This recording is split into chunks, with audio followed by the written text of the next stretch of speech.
Voilà. Alors, rebonjour à tous. Nous voilà de retour pour ce travail sur ces textes de la Bible hébraïque. Nous en sommes au livre des Nombres, chapitre 6, les versets 22 à 27, et nous avons fait le verset 24. Nous attaquons maintenant le verset 25. Je vais partager mon écran avec vous. Voilà. Donc, à l'écran, vous voyez le verset 24 que nous avons traité avant la pause. Voici à présent le verset 25 que je vais copier à la suite. On va le mettre là. Voilà, je vais mettre ça un peu au-dessus. Et on va mettre ça là. Peut-être je vais rappeler la référence. C'est peut-être utile de marquer quelque part que c'est donc Nombre, chapitre 6, versets 22 à 27. Je vais le mettre là dans un coin, en haut. Hop. Et puis ça, je vais déplacer ça comme ça. Alors, hop, le verset 5. Qui veut nous lire le verset 5? Lire, traduire. Ne vous battez pas. Je sais que vous êtes tous impatients de lire. Oh, c'est un beau texte, là. Je peux le faire hein, si personne veut. Allez, allons-y. Ya'er Adonai panav elecha vichunecha. Très bien. À la fin, c'est vichuneka. Il y a un dagage dans le kaf. Mais sinon, c'est parfait. Très bien, très bien. Comment on traduit ce verset, alors? Donc, que le Seigneur éclaire sa face vers toi et qu'il te fasse grâce. Très bien, très bien. Voilà, ma foi. Est-ce que vous avez des questions, des remarques sur ce verset?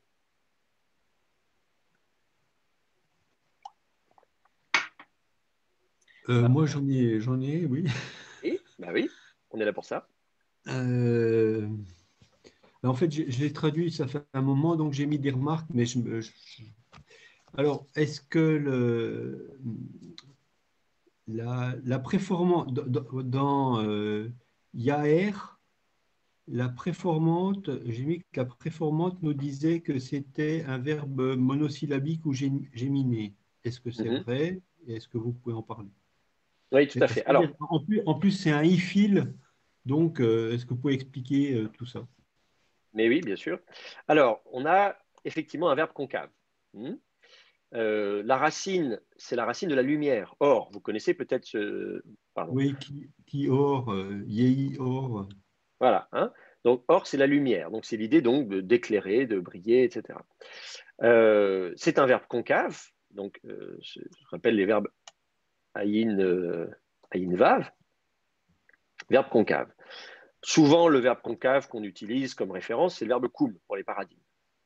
Alors, effectivement, si vous regardez le verbe koum, si vous voulez le conjuguer au yiktol, takoum. Alors, vous prenez le verbe, vous mettez la préformante du yiktol. Donc, akoum, takoum, yakoum, lakoum, etc. C'est pas très compliqué. Alors, vous allez dire pourquoi la vocalisation est en A et pas en I. En fait, parce que, c'est ce que je vous disais déjà tout à l'heure, la voyelle primitive du yiktol, de la préformante, c'est un A. En hébreu, elle est passée en I, parce que c'est un A en syllabe initiale fermée atone. Et en hébreu, c'est la spécifique de l'hébreu, hein, ce n'est pas le cas des autres langues sémitiques, ce n'est pas le cas de l'arabe par exemple. En hébreu, quand vous avez un A en syllabe initiale fermée atone, trois conditions, ce A va passer au I la plupart du temps. Donc c'est pour ça qu'on dit yiktol et pas yaktul. Voilà. Mais ici, le A n'est pas en syllabe fermée, c'est ta, kum. Dans yik, tol, eh bien, le A est en syllabe fermée. Là, il est en syllabe ouverte. Ta, la bouche ouverte, et ensuite kum, syllabe ouverte, syllabe fermée. Donc, je n'ai pas besoin de mettre un i. Donc, pour les verbes concaves, la préformante sera vocalisée en A. J'ai mis la deuxième personne, mais on peut mettre la troisième personne. Yakum. Voilà. Si maintenant, je veux passer au ifil. Le ifil, c'est yaktil, hein, quelque chose comme ça. Du coup, je vais avoir ya. Alors, je veux dire, le ifil yaktil par rapport à yakum, qu'est-ce que je peux mettre? Je peux changer la voyelle. Yakim. Voyez. Donc ça va donner au ifil, au lieu d'avoir yakum, je vais avoir yakim. Le ou ici, c'est la voyelle la plus classique, disons, de la racine, hein, parce que c'est la racine concave, il y a un ou au milieu, le vav au milieu, donc voilà, on met un ou par défaut. Et en plus, le yictol local, la forme primitive, c'est yakum. Le o, ou, donc voilà, c'est pas très surprenant d'avoir un ou ici. En revanche, le i ici est davantage surprenant, mais justement, c'est ça qui va nous permettre de distinguer du ifil. Donc, et ça, tout ça, les paradigmes, je peux vous les montrer. Attendez, je peux même vous mettre il doit y avoir des paradigmes en cherchant une grammaire. Si vous prenez la grammaire de Jouon, par exemple, je vous conseille la grammaire de Jouon. Elle est vieille en français. Alors, vous pouvez l'avoir en PDF, un scan de vieille photocopie. Enfin bref, mais vous pouvez l'avoir en PDF gratuitement. Si vous n'avez pas d'argent, ça vous fait économiser des sous, c'est bien. Sinon, elle a été traduite en anglais par Muraoka, un japonais, un très bon grammairien. Et elle est disponible en plus en version électronique. Vous pouvez l'acheter en version électronique. Alors du coup, si vous regardez, alors attendez, je vais regarder ce qui m'intéresse. Donc, c'est les verbes ayin, vav, pof, paradigme 13, koum. Donc, vous allez avoir au yictol yakoum, voilà, hein, c'est la forme yakoum. Et si vous allez chercher au ifil, ici, vous allez avoir donc yakim. Donc, ça vous permet de savoir que c'est effectivement du ifil. Ensuite. Sauf qu'ici, on n'a pas de i, on a un Alors, L. oui, alors c'est ça.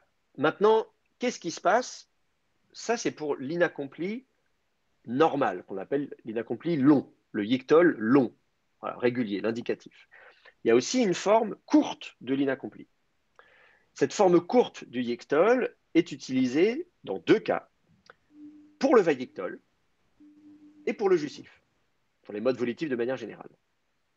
C'est-à-dire qu'au lieu de faire yakoum avec un ou long, je vais réduire yakom. Vous voyez?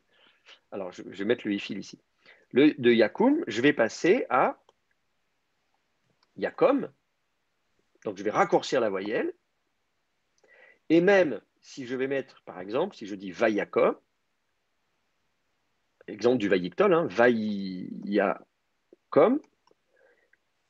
à vrai dire, je vais même remonter le temps. Donc, évidemment, sur yakoum, c'est la dernière syllabe qui est accentuée. Sur yakom aussi, la dernière syllabe. Dans le cas du vaïctol, je vais même faire remonter le temps, vayakom, et non pas vayakom. Et là, je vais raccourcir encore plus, je vais avoir un déplacement supplémentaire où je vais mettre un kametz ratouf. Vayakom. Et ça va s'écrire comme ça. Et de la même manière au ifil, si vous voulez la forme courte de l'inaccompli, au lieu d'avoir yakim, avec voilà, je vais avoir yakem.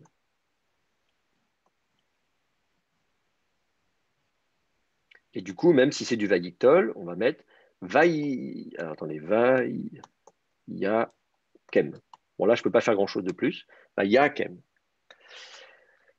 Donc, cette forme d'inaccompli court, cette forme de yictol court est utilisée pour le vaïctol, le vav consécutif, et également pour le mode volitif. D'accord. Ok, donc en fait, ça répond à mes deux questions. Ça répond à mes deux questions pour l'analyse du verbe. Merci. Tant mieux, tant mieux. Donc, c'est pour ça qu'ici, voilà, vous avez le justif. Je reprends mon petit tableau là. Si vous regardez le justif, on vous dit yakem.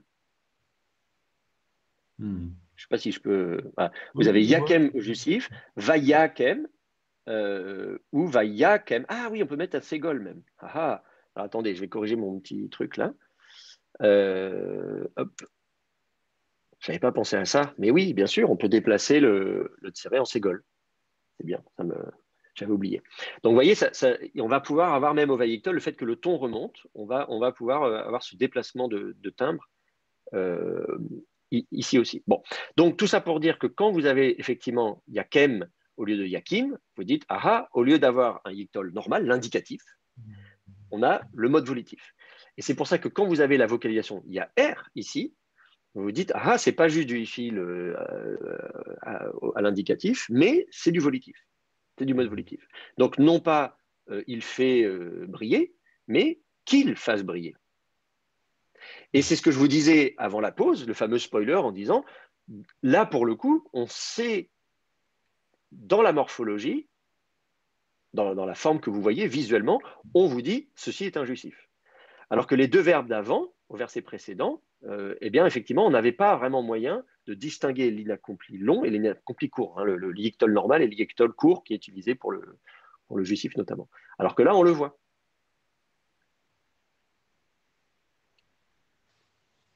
Est-ce que c'est clair? Ça va? Sinon, vous me dites. Hein, Ok, super. Donc, c'est pour ça qu'on dit que le Seigneur fasse briller, fasse luire, panav, sa face, elecha, vers toi.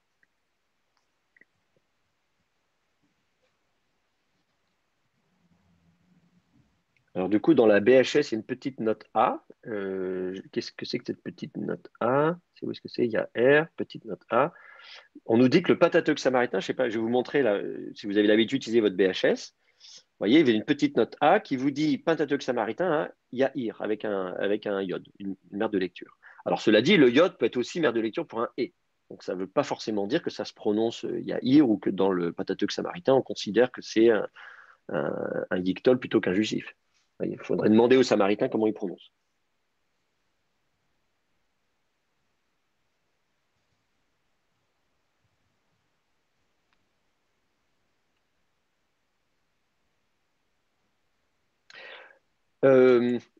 Tout à l'heure, donc Théo avait lu Vichunecha et j'ai dit attendez, il y a un dagesh, donc Vichuneka.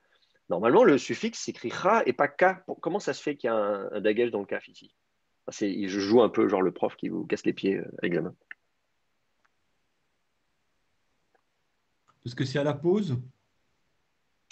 Non.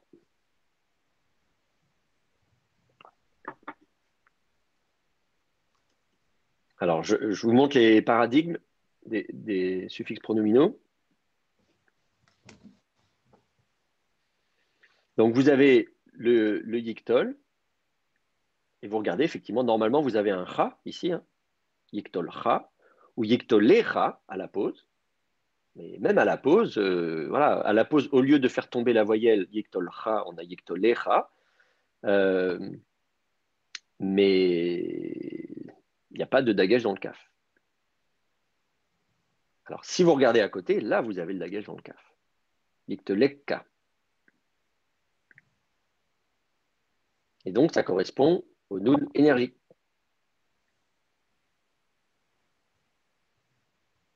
D'accord?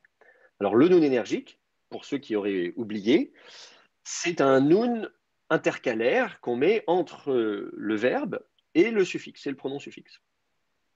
Voilà, on met un noun entre les deux. Alors, on l'appelle énergique parce que voilà, il faut bien trouver des noms sophistiqués. Voilà.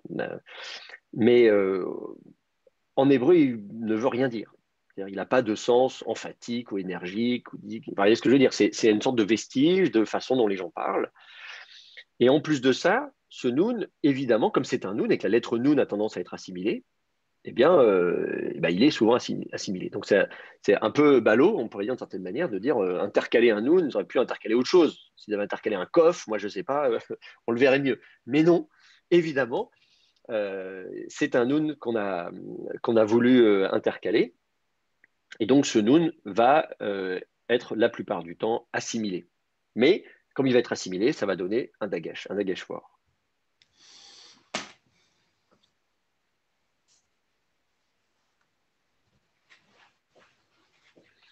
Bon, voilà, petit détail. Je doute qu'on vous pose la question là-dessus à l'examen. Mais bon, comme ça, au moins, si on vous pose la question, vous saurez. C'est bon pour ce verset? Est-ce qu'il y a encore d'autres questions?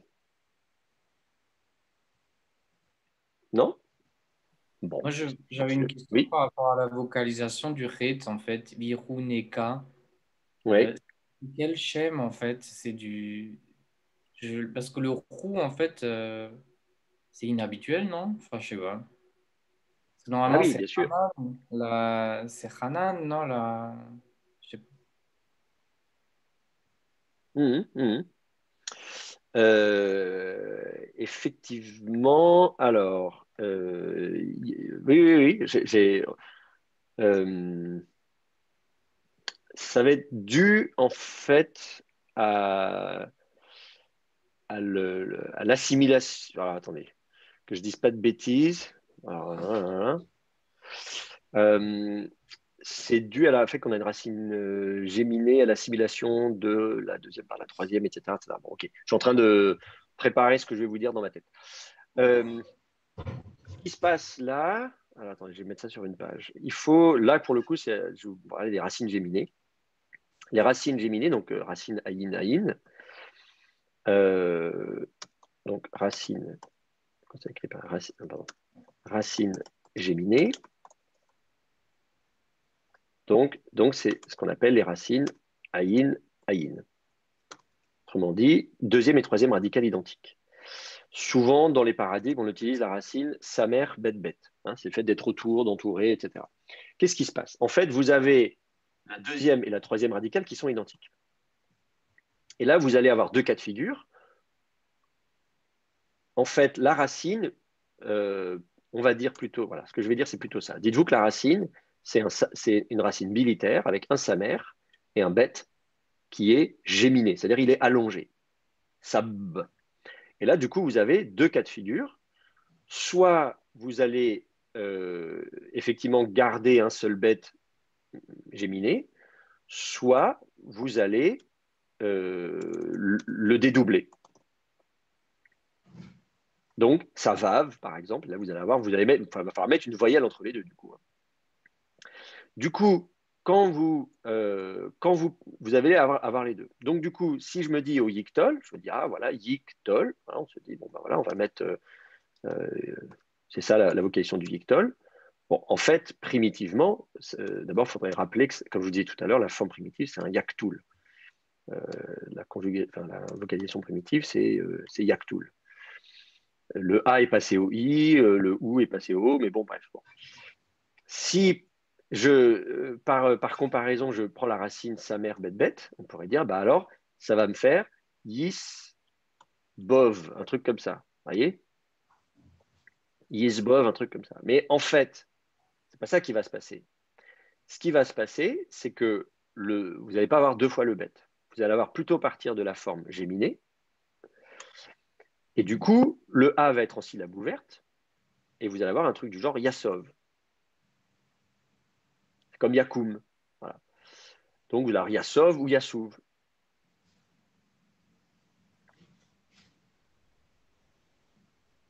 Et du coup, sauf que si vous la mettez au pluriel, vous mettez le ou du pluriel, le bet va être géminé. Normalement, déjà, à troisième masculin singulier, on devrait écrire Yasob avec un dagesh. Mais en hébreu, on ne met pas de dagesh fort en fin de mot.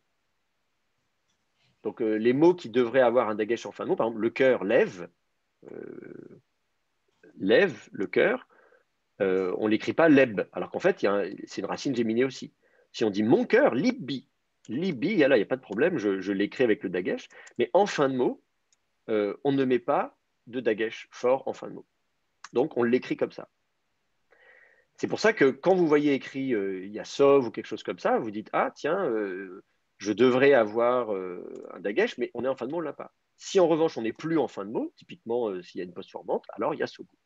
C'est pareil, je peux vous montrer les paradigmes des verbes géminés. Voilà. Regardez ici ce qui se passe. Vous voyez, vous allez avoir soit vous allez avoir les deux possibilités, soit Yassov, ce que je vous montre, ou bien Yissov, autrement dit, le bet est assimilé non pas par le bet qui suit, mais par le samer qui précède. Vous allez avoir les deux possibilités. Et en revanche, du coup, si vous êtes au pluriel, vous voyez, il y a Sobu, et là, vous allez avoir votre dagesh qui va apparaître. Il y a Sobu.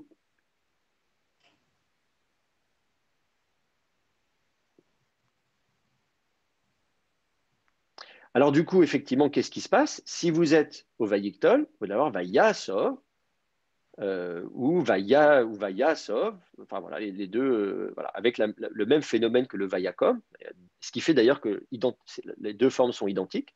Donc des fois, on ne sait pas très bien si c'est une racine géminée ou une racine concave. Et d'ailleurs, des fois, dans les dictionnaires, vous allez trouver les deux, parce qu'en fait, il y a un peu un mélange entre les deux, une confusion entre les deux. Donc, assez souvent, on va confondre racine géminée, racine concave.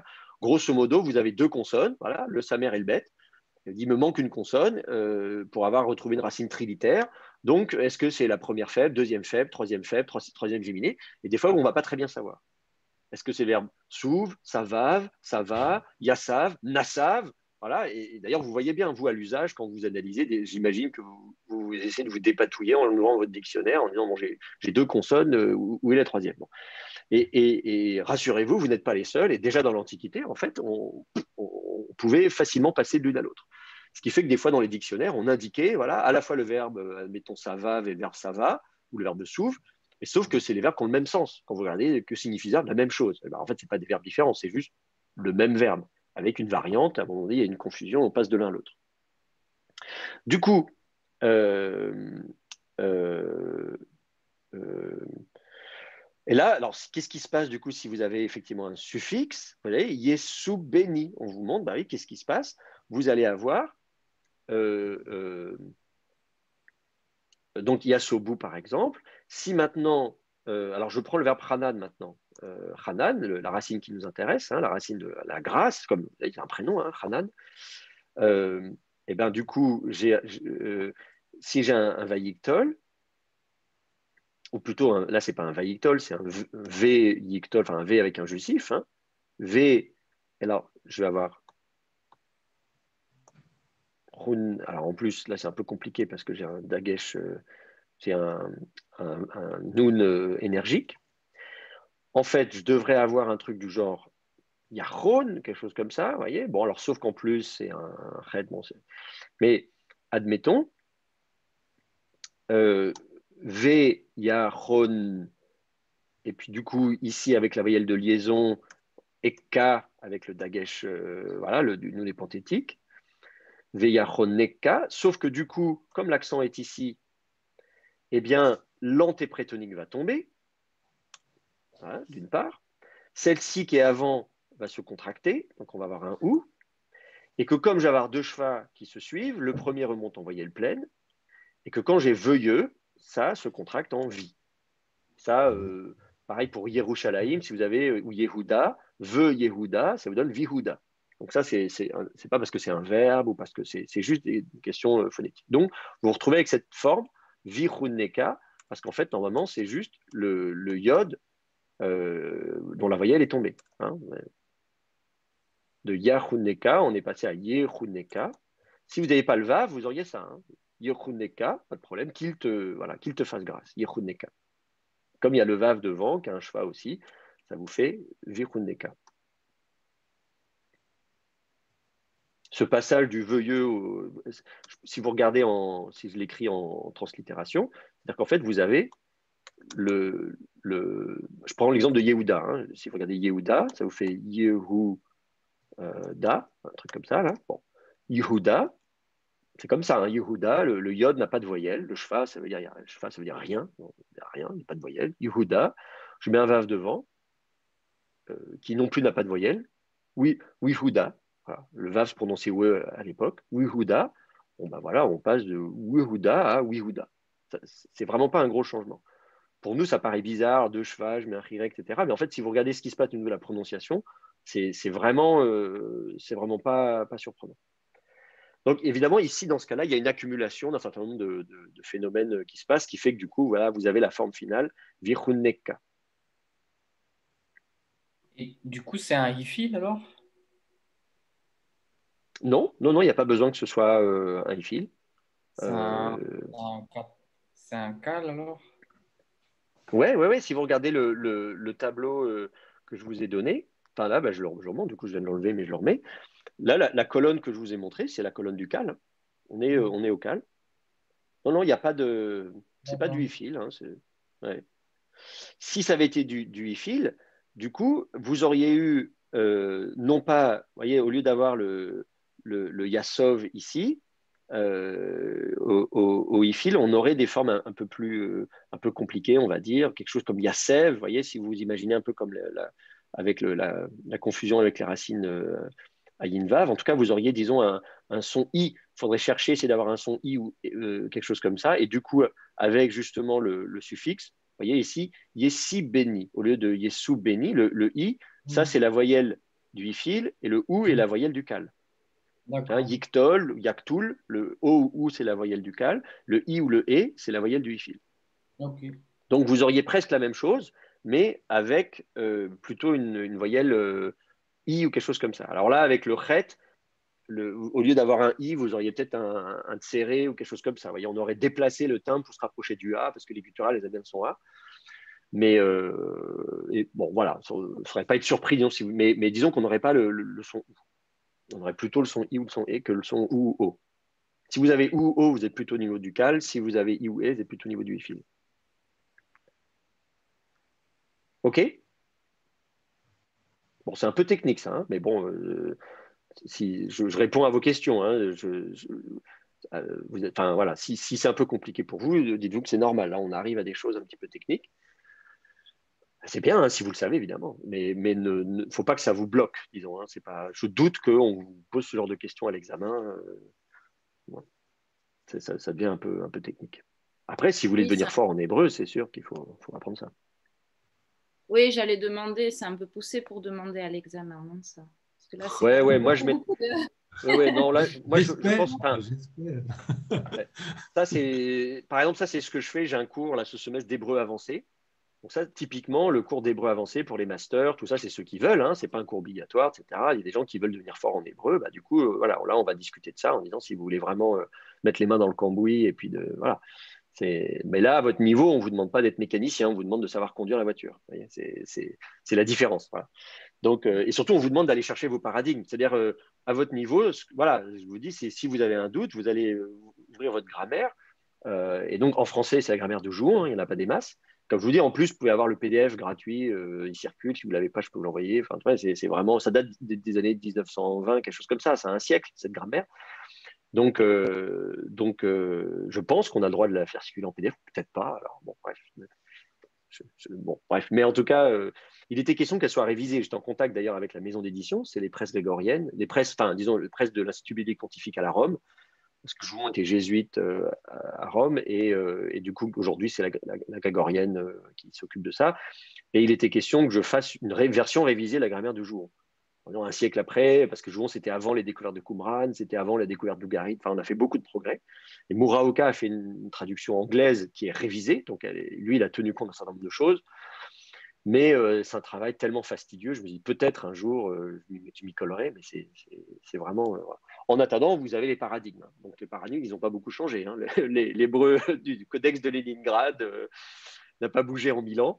Donc les paradigmes, ils sont là. Quoi. Donc, voilà. Vous, à votre niveau, ce qu'on vous demande de savoir faire, c'est de dire, mince, qu'est-ce que c'est que ça? Je vais aller chercher. Et si ça pouvait être une racine géminée? Et c'est quoi les paradigmes de racine géminée? Donc, voilà, vous avez votre dictionnaire et votre grammaire. On vous demande de savoir manier votre dictionnaire et votre grammaire.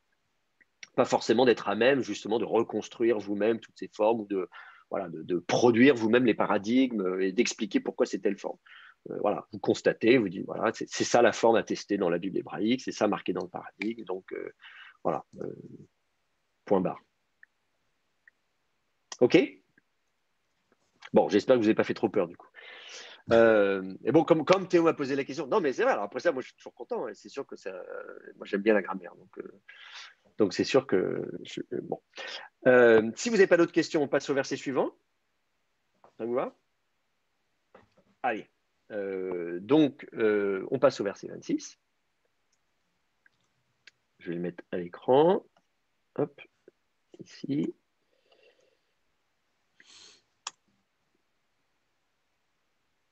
Qui nous lit le verset 6. Verset 26, pardon. Pourquoi il a collé que le 6? Il met le 26.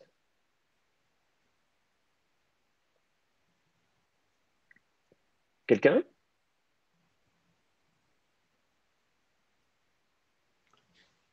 Je veux bien le faire, hein, mais OK. en désespoir de cause. Oui, oui, on y va. Yissa, Adonai, Panav, Elecha, Voyisem, Alors, c'est Yasem, c'est un kamet sous le yod. D'accord. Voyasem, Lecha, Shalom. Très bien, parfait, super. Donc, que l'Éternel lève sa face vers toi et établisse pour toi, alors que je ne sais pas si c'est la paix ou la prospérité. Ouais, ok, shalom, très bien. Paix ou prospérité, shalom, la racine, hein, Shin Lamed même, c'est l'idée d'être complet, d'être en bon état. Donc, l'adjectif shalem, voilà, c'est quelque chose qui est en bon état, qui est complet. Une pierre qui est shalem, c'est une pierre qui n'est pas, elle n'est pas cassée, elle n'est pas abîmée, elle n'est pas. Ouais, hein, le bétail, quand on dit est-ce que votre bétail est en bon état, par exemple, vous avez des, je sais pas, des brebis, voilà, elles sont pas, elles ont pas une jambe cassée. Elles n'ont pas elles ont pas une jambe cassée. Voilà. Donc c'est un peu l'idée d'être en bon état. Ça va pour des objets, ça va pour des êtres vivants. Quand c'est des êtres vivants, on va dire en bonne santé, effectivement, quelque chose comme ça. Donc le shalom, ça désigne le bon état physique, l'intégrité physique, le bon état moral, le bon état relationnel. Hein, notre relation est en bon état, c'est-à-dire on n'est pas fâché, on est bons amis, même d'un point de vue diplomatique. Quand les deux royaumes sont en état de shalom, ça veut dire qu'ils sont effectivement ils sont en paix et pas en guerre. Donc le mot shalom désigne tout ça, le bon état, le bien-être, voilà, tout va bien. Comment le traduire en français, c'est compliqué. Bien, on peut le traduire par paix, par prospérité, par bien-être, je sais pas ce que, enfin voilà, on peut imaginer effectivement d'autres, plein d'autres traductions. On n'arrivera pas à trouver un mot français qui correspond exactement. Est-ce que vous avez des questions sur ce verset? D'autres questions? Moi, j'ai une question par rapport au Shem encore, là, pour Oui. NASA. Mhm. Yissa, c'est du cal? Oui, ouais, c'est juste du cal. En fait, c'est pareil, si vous partez du Yictol, Yic, alors Yictol, si vous partez du Yictol, du coup, ça vous fait, vous mettez la racine, vous allez avoir Yin, So, quelque chose comme ça. Alors, sauf qu'en fait, la voyelle thématique, ce ne sera pas un O, mais un A. Comme je vous disais tout à l'heure, hein, les voyelles thématiques, c'est pas toujours O. Vous pouvez avoir, il y a pas mal de verbes qui ont une voyelle thématique en A, et même parfois en E. Là, en l'occurrence, la voyelle thématique va être plus volontiers en A, qu'en plus, vous avez un Aleph qui est une gutturale, qui aime le son A, etc. Donc, vous allez plutôt avoir un A. Le A s'écrirait pas tard en syllabe fermée, en syllabe ouverte, il s'écrit Kametz. Le Aleph ne ferme pas la syllabe, il devient quiescent, donc la syllabe est ouverte. Et puis, bien sûr, le Nun va être assimilé. Donc, vous allez avoir Yin, ça, le Nun va être assimilé par le Sin, qui prend du coup un Dagesh. Yissa. Moi, je peux même le mettre, je vais mettre les deux comme ça, si vous voulez, pour dire l'évolution. Voilà, ça va donner Yissa.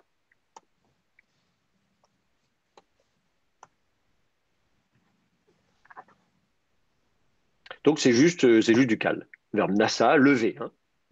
Soulever, lever.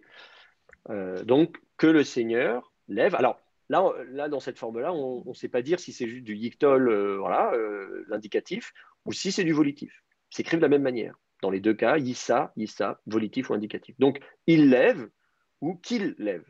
Bon, maintenant, dans le contexte, on a compris que c'était du volitif, donc on va plutôt traduire par un volitif, qu'il lève, que le Seigneur lève sa face vers toi. Le deuxième verbe, yassem, lui, pour le coup, on sait que c'est un volitif. Parce que la racine, c'est une racine concave, sim. Alors, c'est une racine ayin yod. C'est-à-dire que même au cal, vous allez avoir, non pas comme koum tout à l'heure, hein, je vous donnais l'exemple de où est-ce que c'était tout à l'heure koum, là, on disait c'était yakoum, parce que c'est une racine ayin vav, deuxième radicale vav. Donc, on disait yakoum au cal et yakim au ifil. Ça permettait de bien distinguer le cal et le ifil. Mais là, du coup, vous allez avoir tout de suite Yassim, y compris au cal. Et du coup, au ifil, bah, vous allez avoir la même chose.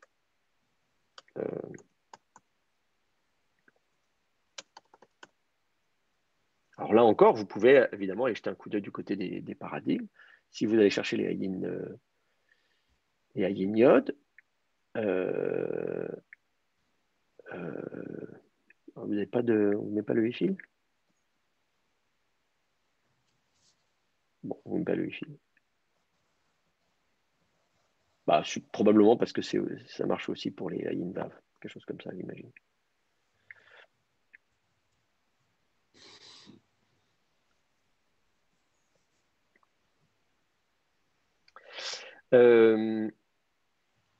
Alors ça, c'est pour la forme longue, le yictol long, classique, on va dire, habituel. Si vous voulez,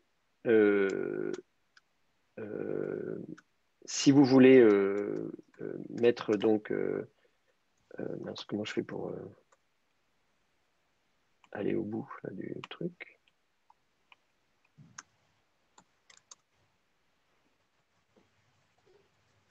Voilà, il y a, si je mets du coup la forme courte, ça va vous faire Yasem. Et même si vous mettez Vayasem, du coup, avec le Vayiktol, Vayasem,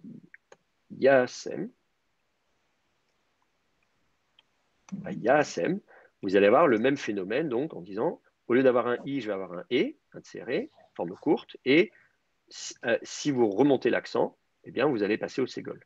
C'est ce que je vous avais montré tout à l'heure. Prenez avec Yakim, Yakem, Vayakem.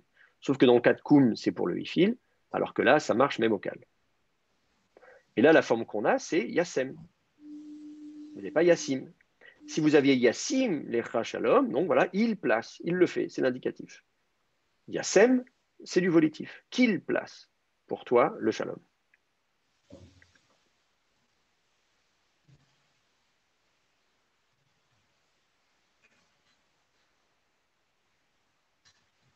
Donc là, on a bien la preuve que c'est bien un justif, que les massorettes, en tout cas, eux, ils ont vocalisé un justif.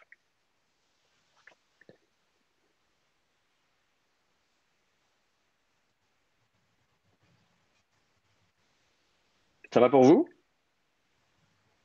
Des questions? Non? On passe au verset suivant?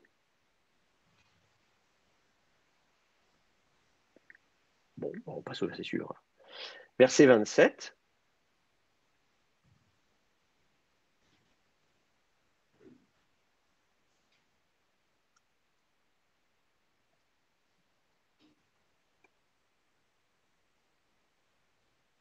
Alors, j'ai rien, là, il n'a pas copié. C'est le même.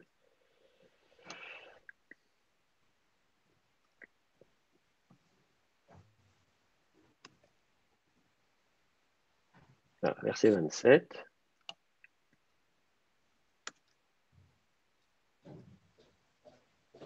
Je vais changer la police. Voilà.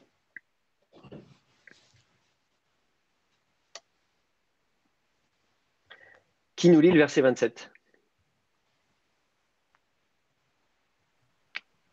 Je veux bien. Ok. Vesamu et Shemi al Bene Israël va Ani Avarachem. Très bien. Parfait, parfait. On essaie de traduire, ça donne quoi? Alors.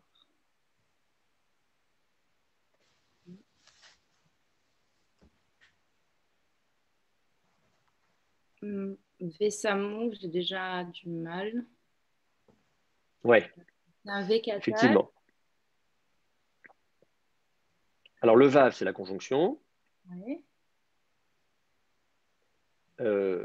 Ça, c'est la racine, signe même.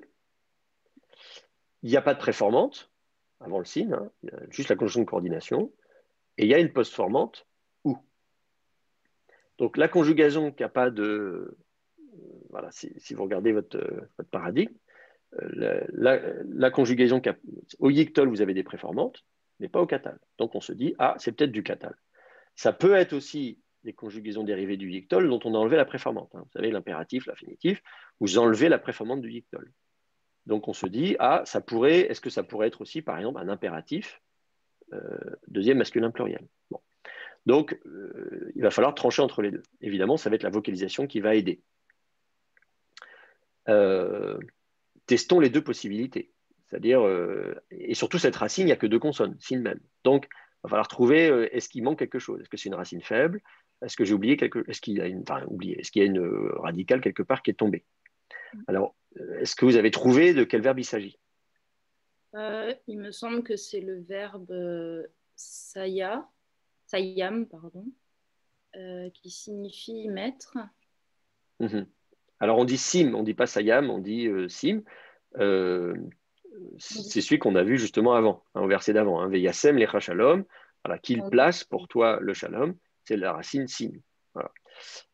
Donc, c'est la même racine, c'est le même verbe, sim, effectivement, donc ça tombe bien, racine concave.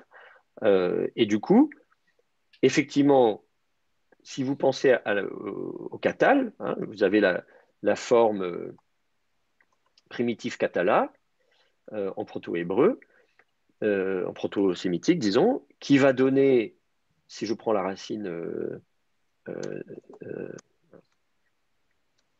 va vous faire un truc de sayama, quelque chose comme ça. Et effectivement, le aya va se transformer en a et en a long.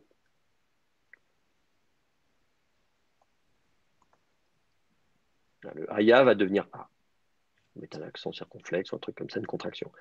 Donc ça arrive fréquemment quand vous avez une semi-consonne ye ou e qui est prise en sandwich entre deux fois la même voyelle, eh bien elle tombe et du coup les deux voyelles se contractent. Sama. Et c'est ce que vous allez avoir du coup si vous regardez vos tableaux. Vous allez avoir, quand vous allez conjuguer, c'est comme le verbe kum, vous avez kamti, kamta, etc. Donc sami, samti, samta, samt, sam, sama, etc. Et troisième personne du pluriel, samu. Je vous ressors encore les paradigmes de Jouon. On y était, vous voyez, ici, vous avez donc, voilà, il ne met pas dans le même ordre. Il commence par la troisième personne, évidemment, il dit kam, voilà, et troisième personne du pluriel, kamu. Donc, vous allez avoir ici, troisième personne du pluriel, vous avez sam plus ou, troisième personne du pluriel, samu. Donc, samu, il place.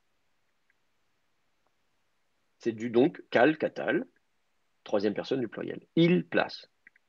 Il au pluriel, place. Et le vav devant, c'est et il place. Alors du coup, on peut se poser la question, dire, attendez, est-ce que ce ne serait pas juste un V-catal, c'est-à-dire un vav consécutif? Et effectivement, le V-catal, il est souvent difficile à identifier. La seule différence par rapport au catal normal, c'est que le ton a tendance à descendre vers la dernière syllabe. Et si c'est de toute façon la dernière syllabe qui est accentuée, il ne peut pas descendre plus que ça, le ton. L'accent ne peut pas descendre plus. Donc, effectivement, là encore, visuellement, on ne peut pas savoir si c'est un catal simple ou un vav simple ou un vav consécutif. Dans le contexte, c'est probablement un vav consécutif. Alors, ils placeront.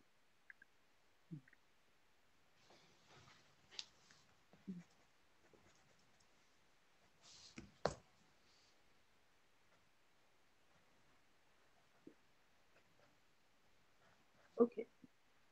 Mm-hmm. Alors, ils placeront mon nom.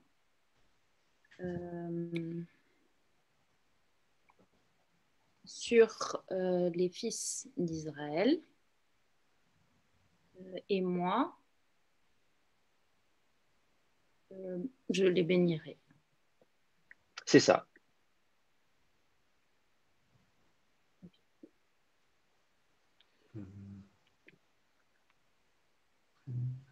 Bah, je vous bénirai. Vous bénirez, oui. Ouais. Vous bénirai. Ah, bonne question. Je vous bénirai ou je les bénirai. Vous avez avarachem. La racine, c'est quoi? Irer. Bet resh kaf. Donc le kaf que vous voyez là, c'est le kaf de la racine. Exact. Oui. Ce n'est pas le kaf du suffixe. C'est Sinon, le hem. vous auriez. Ouais. Et oui, donc vous avez le suffixe troisième personne du pluriel. Sinon, vous auriez deux kaf, chem, avarach, chem. Si vous vous souvenez au début, on avait le cha avec deux kaf. Regardez ici, là. Yevarech cha. Donc vous avez le kaf de la racine, hein, dans yevarech cha, la racine betresh kaf. Donc le kaf de la racine plus le kaf du suffixe. Yevarech cha. Donc c'est pour ça qu'ici, vous auriez un deuxième kaf si vous aviez le kaf du suffixe.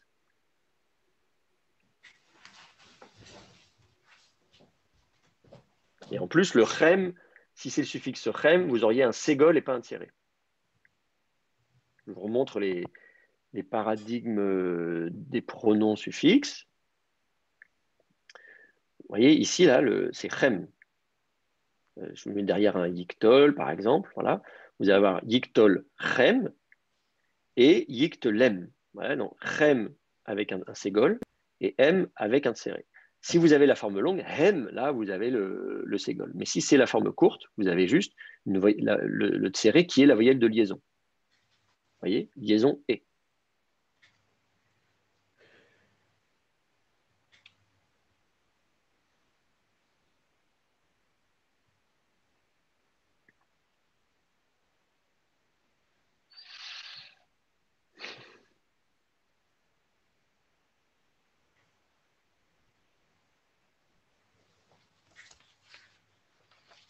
Alors, c'est très intéressant de voir qu'on a le Ani ici, hein, va Ani avarachem. Et moi, je les bénirai.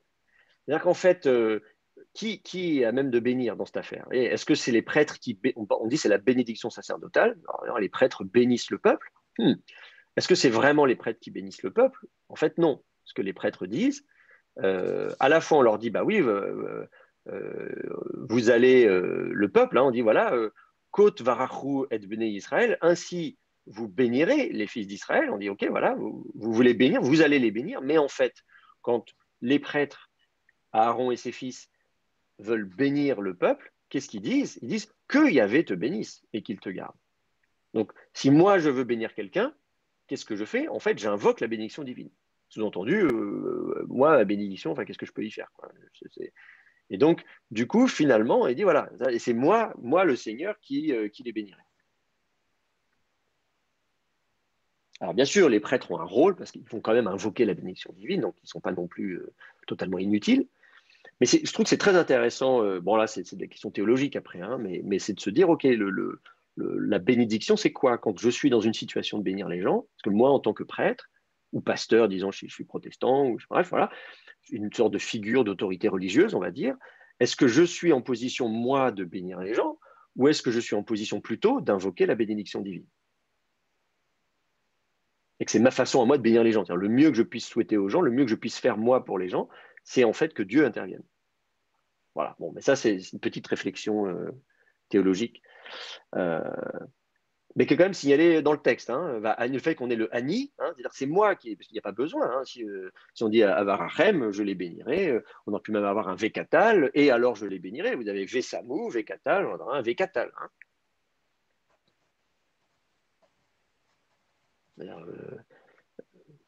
Barartichem, Barartihem, ou quelque chose comme ça. Voilà, on peut avoir un Vekatal, ou Verartichem. Tihem, je les bénirai, ou Tim, tout simplement, Tim, je les bénirai. Voilà, on aurait pu avoir un Vekatal. Non, on a va Ani et moi, je les bénirai.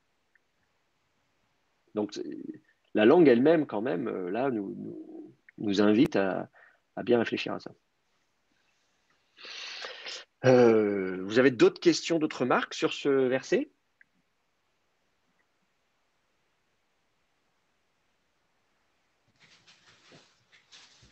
Et sur le passage dans son ensemble? Oui. Il me semble que c'est de ça que vous aviez parlé au premier semestre, non? Que c'était dans un bracelet ou je ne sais pas quoi. Ah oui, bien sûr, les amulettes de Ketefrinam. On a retrouvé ça dans un bracelet. Bien sûr, bien sûr. Oui, tout à fait. Les amulettes de Ketefrinam, je vais vous montrer ça. Alors, les inscriptions, Hebrew Inscriptions. Alors, Rinam, ici. Je vais vous les mettre en une traduction anglaise, vous allez voir. vous montrer peut-être à quoi ça ressemble aussi, du coup, tant qu'à faire.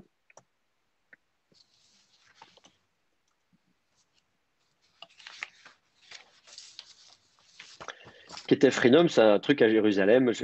Voilà. Vous avez les deux amulettes qui ont été découvertes là. Vous avez une. Alors c'est tout petit, hein, c'est des petites amulettes. Voilà, quand vous les déroulez, elles font quelques centimètres. C'est déroulé, c'est vraiment. Voilà, il n'y a pas d'échelle là, mais dites-vous que ça fait que quelques centimètres en longueur et que c'était déroulé. C'est en argent, gravé. Donc les lettres sont difficiles à déchiffrer. Et en plus, c'est en piteux état. Et donc, du coup, effectivement, si vous regardez le texte de ces inscriptions, vous allez retrouver, on avait étudié ça dans le cours sur la Torah de Moïse, euh, où est-ce que c'est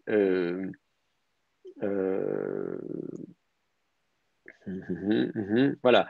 Vous avez ici Yevarecha Adonai Veishmerecha Yaer Adonai Panav. Voilà. Vous avez vraiment dans ces lignes-là, vous retrouvez la formule que le Seigneur te bénisse, qu'il te garde, qu'il fasse briller sa face, et puis etc. Bon, c'est cassé, mais on s'en va. Il y a une deuxième amulette, et vous allez avoir la même chose, hein, Yevarecha Adonai Yishmerecha, que le Seigneur te bénisse, qu'il te garde, Yaer Adonai Panav Elecha, voilà.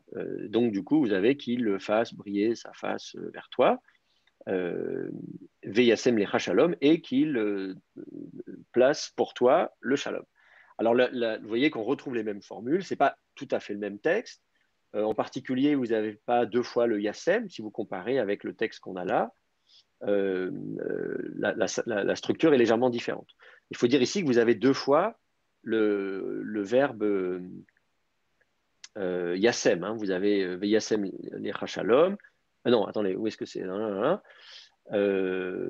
vous avez deux fois Panav. Vous avez Yaer Adonai Panav, Elecha, et vous avez Yissa Adonai Panav, Elecha. Donc vous avez deux fois la même expression, sauf que dans le premier cas, vous avez Yaer, donc qu'il fasse briller, et Yissa, qu'il lève. Mais ensuite, là, le reste, c'est Adonai Panav Elecha, Adonai Panav Elecha. Donc on voit effectivement qu'il y a des bouts de phrases qui sont les mêmes, on a des variantes. Alors, est-ce qu'on peut imaginer qu'au départ, là, il y a une version plus courte que quelqu'un, ou alors qui a circulé sous forme de deux variantes, hein. Il y avait dans certains milieux, on disait Yair Adonai Panav Elecha, dans d'autres milieux, on disait Yissa Adonai Panav Elecha. Dans les quelqu'un s'est dit, bon, on va mettre les deux. Vous voyez, la construction, l'histoire de ces versets, évidemment, on peut faire des spéculations sur voilà, la construction progressive de cette bénédiction jusqu'à qu'elle atteigne cette forme-là. Mais effectivement, elle est attestée donc sous une forme légèrement différente dans ces inscriptions de Ketefrinum qui ont été découvertes donc, à Jérusalem dans une sépulture, et la datation est difficile. La paléographie, la forme des lettres est compliquée parce que c'est tout petit gravé sur une lamelle d'argent, donc forcément l'écriture est un peu maladroite. Et puis par ailleurs, le contexte, la stratigraphie était mélangée. On ne peut pas la dater non plus au niveau de la stratigraphie archéologique, puisque c'est une sépulture qui a été utilisée pendant des siècles. Et donc, on ne sait pas à quel moment ça a été placé là. Quelqu'un a été enterré avec ça. Mais en tout cas, donc on a dit, quand on a découvert ces amulettes en disant, voilà, on a découvert le plus ancien texte de la Bible, on a dit ça date d'avant l'exil à Babylone, donc vers 600 avant notre ère. Donc, extraordinaire, on a presque un manuscrit de la Bible, un rouleau biblique du 6e siècle ou 7e siècle avant notre ère.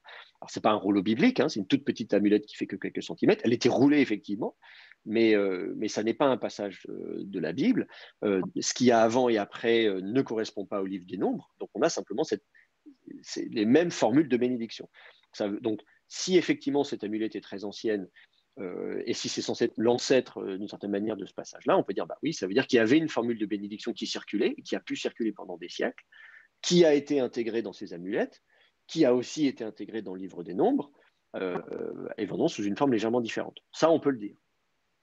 Et ça, malheureusement, ne nous aide pas à savoir à quelle époque le livre des Nombres a été rédigé. Qui a écrit le livre des Nombres et à quelle époque? C'était l'objet justement du cours du semestre passé. On se rend compte que malheureusement, à la fois on est content de voir que c'est documenté ailleurs, mais ça ne nous permet pas de trancher en faveur d'autre chose. Et le fait qu'il y ait des petites variantes justement au niveau du texte, ça renforce l'idée que effectivement, ça permet surtout de décloisonner le texte biblique avec l'idée qu'à un moment donné, quelqu'un un jour s'est assis, a écrit le texte tel qu'on l'a dans la Bible et que le texte n'a jamais bougé.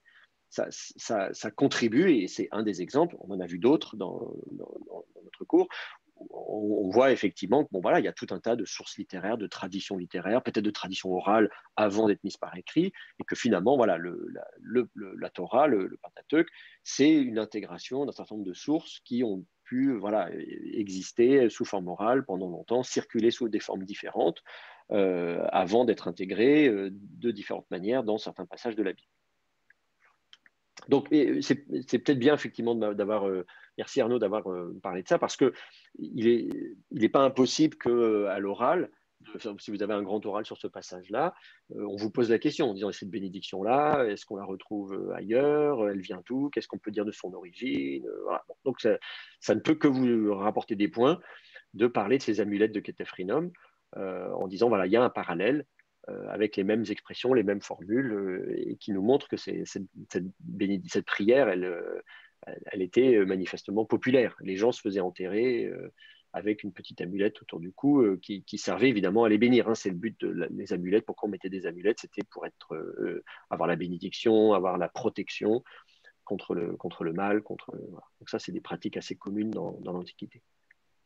Excusez-moi, vous pouvez juste Oui. répéter le nom des amulettes, s'il vous plaît? Ah oui, Ketefrinum, je vais l'écrire. En fait, c'est le nom du site. Hein. Ketefrinum, c'est l'épaule littéralement, de Rhinum. Ketef, donc Rhinum. C'est un chet, donc je peux mettre Ketefrinum. C'est à Jérusalem et ça domine justement la vallée de Hinnom, la fameuse Géhenne, hein, Gehinnom, quand Jésus parle de la Géhenne, etc. Bon, c'est une vallée qui est juste au sud de la vieille ville. Bon, je peux même vous montrer, si vous voulez, où est-ce que c'est à Jérusalem. Il y en a parmi vous qui sont allés à Jérusalem, peut-être, je ne sais pas. Si ce n'est pas le cas, essayez d'aller faire un tour. Bon, évidemment, en ce moment, ce n'est pas forcément idéal. À Jérusalem, je vais mettre une photo satellite, c'est peut-être mieux. Du coup, la vieille ville est là. Donc, c'est pas pas évident pour vous si vous connaissez pas bien Jérusalem. Vous avez ici donc l'esplanade, donc le dôme du rocher, la mosquée d'Al-Aqsa, etc. Donc, qui correspond à l'esplanade du temple à l'époque hérodienne, avec ici le mur occidental, mur des lamentations. Et là, vous avez donc les murs de Soliman le Magnifique qui font un peu le tour de cette vieille ville. Et donc, quand vous êtes au coin au sud-ouest, là, vous avez ensuite une vallée qui descend, ici, là, et vous avez une route là, qui longe cette vallée.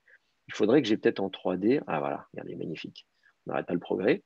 En 3D, bon, c'est pas non plus extraordinaire, mais voilà, vous avez comme ça cette vallée qui correspond à la GN. Et du coup, ici, il y avait une route qui longe un peu au sommet. Et là, vous avez du coup Ketefrinum qui est ici. Vous avez le Menachem Valabegin Center, elle est là. Et bien, Ketefrinum, regarde, c'est marqué ici. Là. Et là, vous avez, bon, malheureusement, on ne peut pas zoomer beaucoup plus, c'est dommage, on n'a pas de.